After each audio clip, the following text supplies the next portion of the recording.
Hi there and welcome back. We're going to do a lovely pot, square shaped pot with its own lid, beautiful beveled edges and a round bubble trinket tray, a paint splat coaster, which is that one in the top right, and in the bottom right a hexagon shaped coaster using this lovely pink glitter purchased from the range. Their line called Art Studio.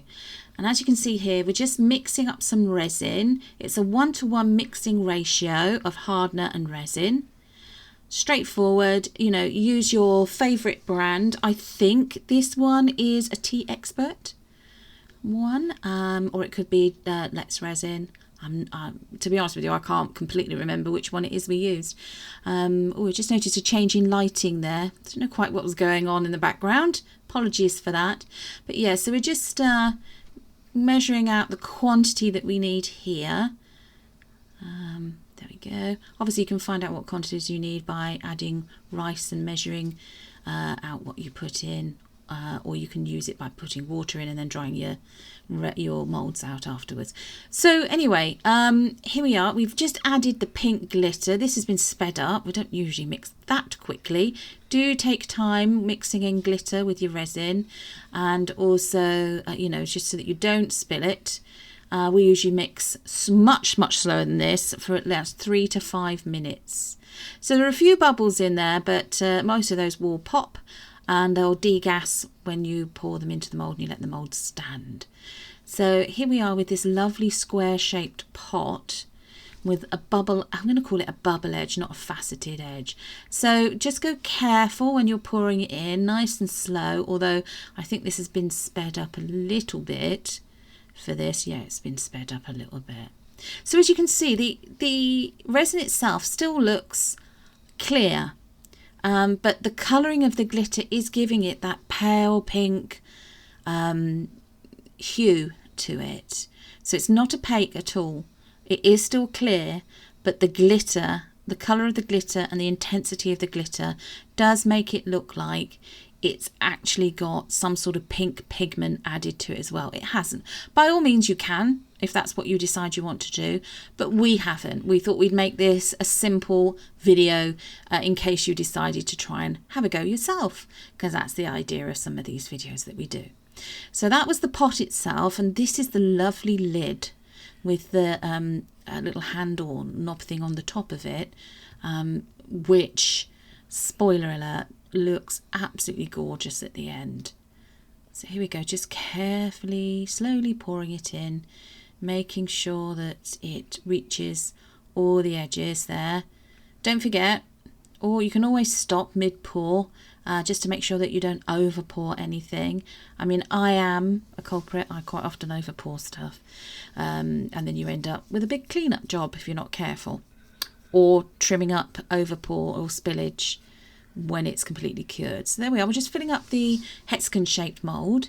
Now there's the paint splat mould, or cloud-shaped mould, whatever you want to call it, and then finally the bubble-edged trinket tray or extra large coaster.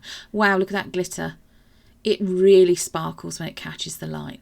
So here we are. This is a good 24 hours later, and this is not me demoulding. This is my partner Wayne just demoulding these because this was his project. And as you can see, it's not picking up ever so well on the camera, but there is a lot of sparkle there. But still looks pink in colour. But it is actually see-through. There's no pigment paste added, so it's not a solid opaque colour. Although, as I said, there's no reason why you couldn't do that. So here we are with a hexagon-shaped mould, and he's just pointing out there with that previous one that it's still a little bit pliable, a little bit bendy. So you've got the option, you can either pop them back in the mould and leave them for another 12 to 24 hours, or you can take them out as we have here and just put them on a flat surface to finish the curing time process. He's just checking it there on the edges to see if we've got any little air pockets that may have formed. The good thing about glitter is it hides any little bubbles, which is great. And oh wow, so here is the large bubble-edged trinket, round trinket tray, or extra large coaster. It's beautiful. Absolutely beautiful. Now this set was actually done as a present for a friend of ours called Leona. So shout out to Leona at Nails by Leona. So if you need any manicure or you like having your nails done, then why not, you know, go in and contact her. She's on Instagram at Leona Nails or Nails by Leona, you know, and mention that we sent you. So here we're just trying to demold the lid of the pot. This has been sped up a bit. Do take care because, as I said, this is still slightly pliable. But wow, look at the crispness of the edges of this, how this is cured. There is nothing missing. We've got nothing missing from the corners, nothing missing from the top, and that little knob sort of handle on the top is absolutely gorgeous. So here we are with the pot itself. This has been sped up slightly. There we go. So a square shape on the inside this pot is, but it's got like a lovely jewelled facet shape to the outer edge of the pot, and that glitter just picking up there on camera, looking special. Thanks everyone for tuning in. Take care. Bye bye.